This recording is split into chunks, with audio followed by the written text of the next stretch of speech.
Hey everyone, today I'm going to show you how you can write and draw on wafer paper using some edible ink markers. Now I got these I think they're Cake Craft. Let me look. They are Cake Craft, but you can use any type of edible ink markers. They're basically just food coloring. And I had little tiny leaves, and this is glycerin. It's my wafer paper conditioner liquid that I'm using as glue, but you can use water or vodka. The conditioner is kind of, soft, so you can use that.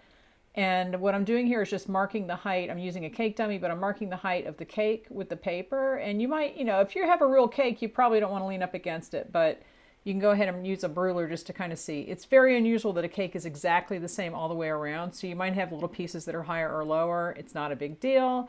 No one is going to come and arrest you for that. Okay, so cut the strip the length that you want it. And what I'm going to do is draw a little tree on it and then put leaves on it because a customer sent me a picture like that. And I'm using orange because I didn't have a brown marker. It's the only one that I could find. And you basically just want to start drawing a sketch of a tree. And if you don't know what that looks like, go find some clip art. Just, Google, tree clip art, and you'll see the shape. You basically want to draw the shape of the trunk and the branches. And you just sketch it in a little bit. It could be anything that you want. Now I will show you when I put this together, I should have positioned the tree farther over to the right because it's right on the seam. And you can see the seam when you put the two sheets together. And when you're drawing on the wafer paper, you don't want to press very hard because if you get it really damp with the ink, it will kind of melt the paper. But once you have the tree drawn in place, just take some of the tiny leaves and just a little bit. You just do not want a wet brush because these things are so small they will just dissolve. And I don't think that I wet my brush more than just that very first time. The entire time that I'm applying these, I didn't have to add any more to it because it doesn't take much.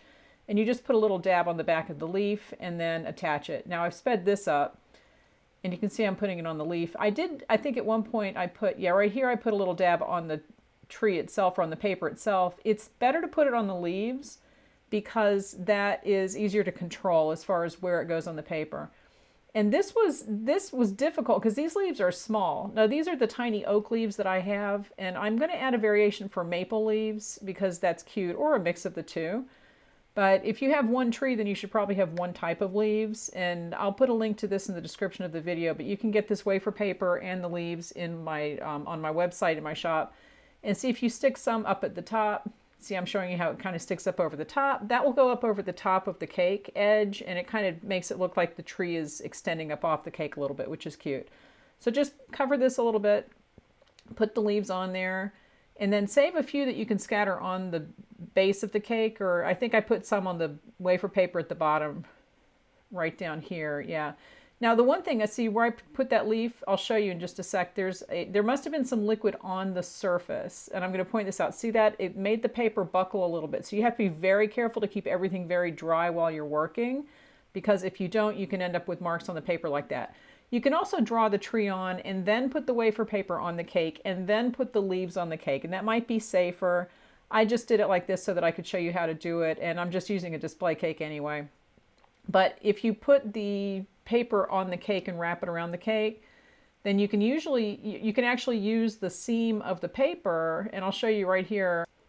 All I'm doing is taking a little bit of the, I don't think I even wet the brush more. It's just the conditioner, a tiny strip along that edge of the paper, and I'm putting the two together. But you can see that there's a seam, and this is going to happen no matter what you do.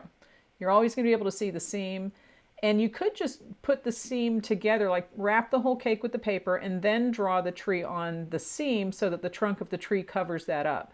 Or you could move the tree around closer to the front so that it's farther away from the seam and you don't really see it. See, I'm not liking that seam there just because it's dark.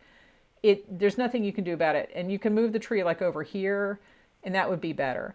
So just be aware of that, and you could decorate it on the cake and that will work too.